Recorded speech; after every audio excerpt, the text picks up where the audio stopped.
Hey guys, this is John with Marana Visuals, and today I want to talk about, we're going to do a year-long review of the Lumix S5 Mark IIX. It's been my main camera for this whole entire last year. I've used a GH6 as my B cam. I no longer have. I actually got this Blackmagic full-frame cinema camera. But anyway, we're going to talk about Lumix. To give you a little bit of context of how I use it, I'm a one-man operation. I'm running normally two cameras. I'm running audio, lighting, and just basically everything else. Most of what I'm doing is more of like a run and gun type of scenario, but I also do sit down like podcasts and interviews, and like narrative type of work. So that's pretty much how I use this camera. In the last year, it's been incredibly reliable. I've been really pleased with it. If I were to buy a second camera, though, I'm holding out for something with a few better options, which I'll get into towards the end of this video. So let's jump right into it. I actually did organize myself so that I could stay on topic because I've already recorded this once and I was all over the place. Okay, so number one, first thing that I love is the new Phase Detect autofocus. It just works pretty much all the time. I've yet to film something where I haven't gotten the result that I wanted in terms of focus. You can reliably throw the camera on a gimbal, record your subject, and you're going to be golden. There's a handful of different options that you can select for autofocus.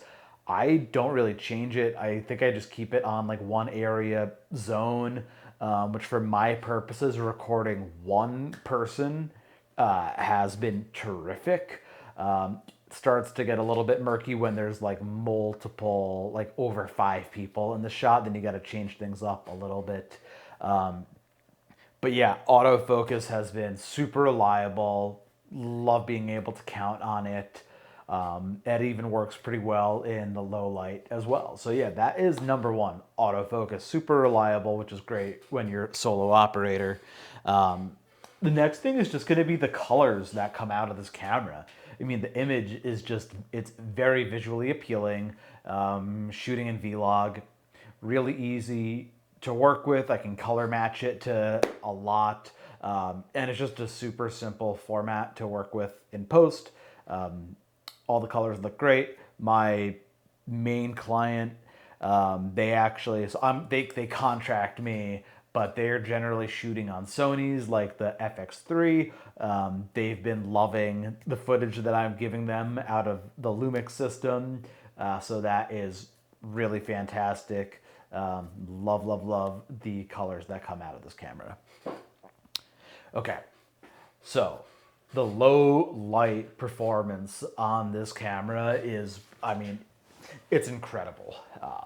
So you've got two native ISOs, you got 640 and then 4000. So shooting at 4000 really in any light is going to look terrific. But low light is great. And here, I'll drop a video right here of it was actually filmed at night running around a building with only the exterior lights. And I think I was only at ISO 4000.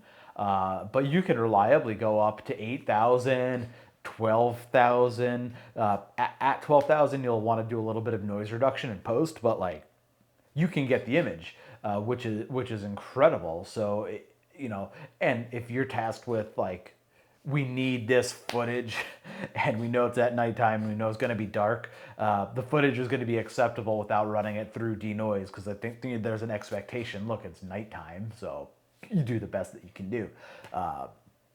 But the low light performance has been great, especially out of a $2,000 camera body.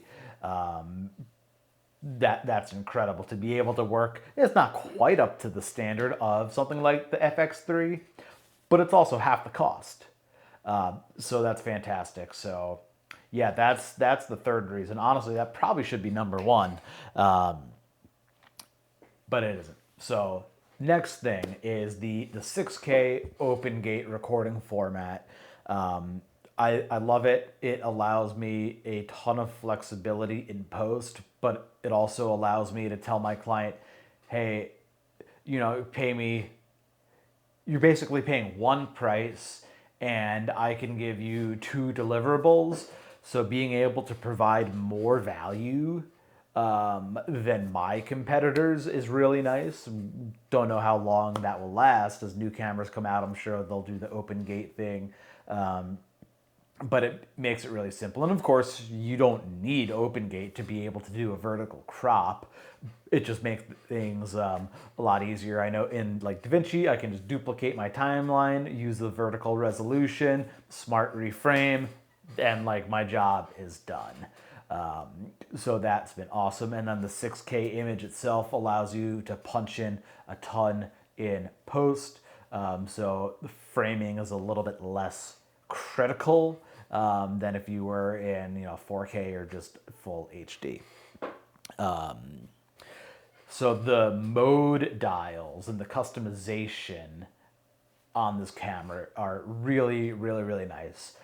As a one-man operation, you'll probably be familiar with that. Frequently, you're going to have to change, how you're shooting. If now you got to jump into B-roll, get some slow motion footage, or just something incredible is happening, and you want to switch how you're shooting. Being able to just bam, switch the dial over, and now you're in a different setting. That's terrific. I actually came over to this system from Fuji. I was shooting on an X-T4, and I didn't have that option. So if I wanted to go and now jump into 60 FPS, I had to actually do a handful of menu presses in order to do that.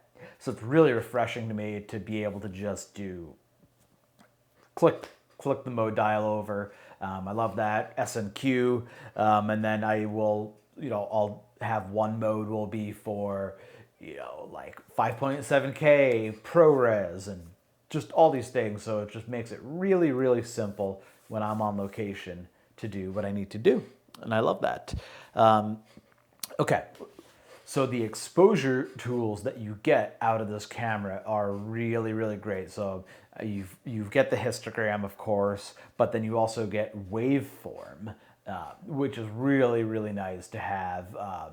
Like, of course, if you're using an external recorder, like an Atomos, then you're going to get that. But it's nice to have it built into the camera so you don't necessarily need to carry something like an external recorder. I really like that. It'd be really nice if we could get false color on here. Maybe with a firmware update, we can get that. But yeah, the exposure tools that they give you are really nice. You get a spot luminance meter as well, which I don't use, but you certainly could. So they really give you all the tools that you need to get things right in camera. Just, in camera. So I love that, especially while you're traveling. You don't necessarily want to pack, more than you need. Okay, the last thing that we'll touch on here, and there's so many more things like ergonomics and the size and weight, all that I love. The last thing I want to touch on is just the codecs that you get, and all of your recording options are, honestly, they're kind of mind-blowing. Anything that you could want to record, you can record in this. And with the S5 Mark IIX version, you get the all-intra recording options as well as the long GOP. So that's nice. I don't use them a ton, but for things with a lot of movement, I do use them. And then, being able to plug in a USB disc and get 5.7K ProRes 422 HQ. The data rate is insane at 1.9 gigabytes per second, but it gives you the option to actually now work with some higher profile clients. Like, I just did a shoot where the client had, 1 million subscribers on YouTube. The production quality has to be really, really high. I couldn't necessarily do that if I didn't have this camera or you'd have to buy an Atomos Ninja or something like that to unlock those higher recording formats. So they're all in this camera, like almost every single thing. Yeah, it's missing 4K 120, that's fine. But then also the menu system. Okay, we're gonna tack that on as a thing I love. So the menu system is incredible, and as it relates to codecs, so there's like 10 pages of codecs, so it's a lot to scroll through. But what you can do is basically set up a list of your most commonly used recording formats. So then you can kind of shorten that, which is really great. Like maybe only put 10 in there that you use. And you can also filter by what you want to see. If you want to look at show me recording formats only with a 3:2 aspect ratio or with the 17:9, so you can filter like that. And the menu system in general is incredibly intuitive. You can do a lot of these like filtering sets of things. So I know recording format, you can do photo styles, you can do, there might only be a couple other on there. But yeah, the menu options are great, and you have a whole My Menu system too at the bottom of the menu. So like you can put your most frequently accessed menu settings in that My Menu. So like I put the USB recording on that, as well as card formatting. For some reason in the Q menu, which also is extremely customizable, and I love that thing. I use it on like every shoot. But you can't put the USB recording in the Q menu. And I don't really know why. Seems like you should be able to, but you can't. So I just put that in the My Menu, and then we're fine. Okay, so those are the things that I love about using this camera, but it's not all perfect. And for a while I thought I was gonna pick up a second one to be like my B camera, and then I would just have the two. But I'm holding out for a new addition to the Lumix lineup, and I'll tell you why.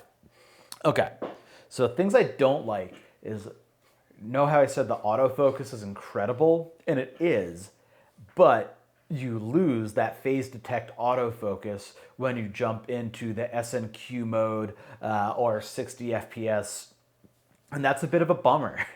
I would really, really like that. There's one client that I have where he's a martial arts guy, so everything we're doing is super fast paced. When we're getting B-roll and I switch over into S&Q, I can't be as quick. I need to back off a little bit, also because there's a crop. So I need to back off a little bit, and then I gotta get my focus right. So I wish that it didn't switch back into the contrast detect autofocus. It's a bummer. So yeah, I wish that the phase detect autofocus worked across all modes, because it does in Sony. So that would be really, really nice. Okay. Second thing that I don't love about this are the power options and the battery life. Battery life, you're not going to get more than an hour of continuous recording out of a battery, which is okay. Generally that's fine, but if you're doing a sit down type interview and you don't know how long takes are gonna go, that can be an issue, because then we jump into the my combined gripe here is the powering options. You could plug in a USB-C cable, but then you're also going to lose the USB recording. So if you want ProRes or those other recording options, you'll then need to plug in an external monitor, which is a bummer. So yeah, there's that. I'd love to see a different power option, maybe another USB port, just like a main power in would be great. I like the BS1H because it has the power over Ethernet. It has 3 options for powering. So I would like something like that. While I'm actually thinking of it with the USB thing, you do actually get redundant recording. So you can record to your USB disk and the Ninja through HDMI, which is very nice. Okay. So yeah, the USB is limited. Again, if you're if you want to record ProRes while you use a gimbal, like the DJI Ronin series, you're not going to be able to with this camera because the USB port is being utilized by the gimbal. You can't do a split. You can only use one port. It only has bandwidth for that. So yeah, that kind of stinks. So then again, if you're using a gimbal and you want to record ProRes, now you've got to throw your external recorder on. Now it's not quite as nimble. You're going to have a much heavier rig. So that's a bummer. You can do it, but again, it'd be nice if, like the Blackmagic cinema camera, this guy will connect over Bluetooth to the DJI. So it'd be really, really nice to get support there. That would be, quite frankly, huge. Okay. The next thing is that there is no optical low pass filter on this camera, so you are going to get some moire. I've honestly I've never had it be a problem. The only time I actually noticed it was when I did a YouTube video a few weeks ago and I had this Nike hoodie on, which apparently had a very, very tight line pattern. And that picked it up and it wasn't that bad.